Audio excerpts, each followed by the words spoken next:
And then the best part of last night's game was in the post game. I think we tweeted it. You could see that FSN fucked up the scoreboard a little bit. Yeah, it was so I did not notice that. Like I did not notice that. So I tweeted that out. So I did not notice that. I watched the Fiala interview, did not notice that interview, and then last night before going to bed, I noticed that and they put it up for like 3 seconds. Yeah, it was very fast. They realized that it was screwed up. It's like, hey, we played the Kings yesterday, but I'm just like, that's just it's just funny. And Jake, me and you coming from kind of like videographer backgrounds, I mean, try to think of it. Like, I thought that whole thing was like one thing, right? Like, if you're going to throw the Anaheim logo on there, it's going to come with the name too. Yeah, and exactly. That's one package deal. But apparently they're using the icon and the name separately, which just opens up all sorts of room for error. And guess what happened? They fucked it up. Big surprise. And they messed it up. And you know what? I know it's not a big deal in the end. We know we played the Ducks, whatever. But we're going to give them shit about it because that's what we are. That's who we are. Yeah. That's who we care about. That's why we exist at 10,000 Takes, to find stuff like that.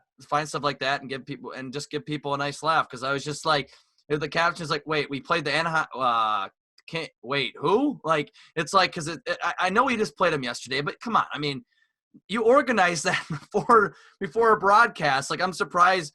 That would have been hilarious if they started like the first 5 minutes of like the beginning of the game with just Los Angeles Kings and the Ducks logo. Didn't even realize it. People tuned in, they'd be like, huh? Wait. All FSN would have to do is open the Twitter app and they'd know something's wrong. Yeah, exactly. They're like, oh shoot, is someone on Twitter right now? Like, yeah, like that's all you got to do because that'd just be blowing up. But I don't think really anyone caught that because I think it was like so brief. Like I almost missed it. Like, because you're just focusing on I was just watching on my phone, like a post-game interview, and it was just like Kevin Fiala, I'm listening to him talk, and I thought, like, right when it went up for like 2 seconds, and it caught my eye, I'm like, did that say the Kings?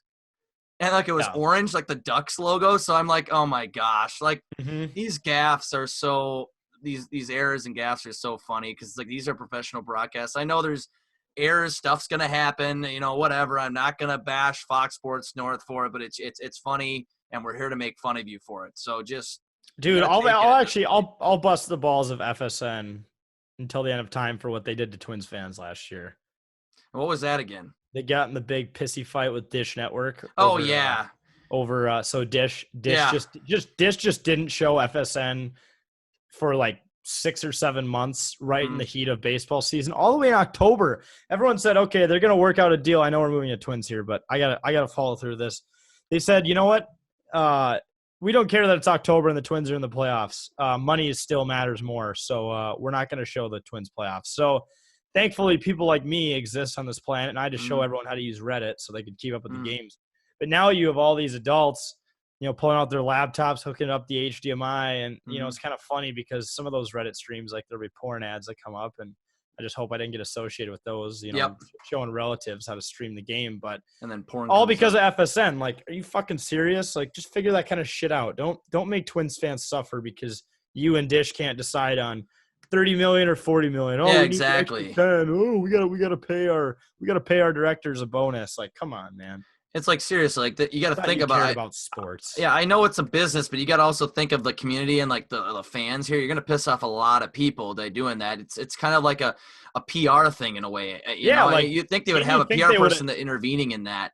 Didn't you think they just got all sorts of shit for that? Like, oh yeah. I remember hearing about. They just had to like settle for a deal or something. That's what I thought would happen, but they stayed strong.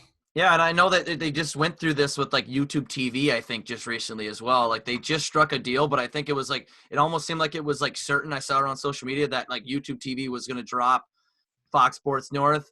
And then, like, literally, like, a few days ago, I think I saw it, like, last week, it said Fox Sports North posted something like, we're happy to make a deal with YouTube TV that works for people, blah, blah, because it seems like they must have – someone must have eased their deal a little bit. Like, I don't care who it was, but that's just the right thing to do. Like, come on, let's not put people out, Especially good, hardworking people who pay a lot of money for satellite or YouTube TV is even $55 a month. And, like, you're telling me they can't even watch the Twins? The only channel that the Twins are on unless you buy another streaming service? It's like, come on, guys. Yeah, you can't do that. Think about your customers.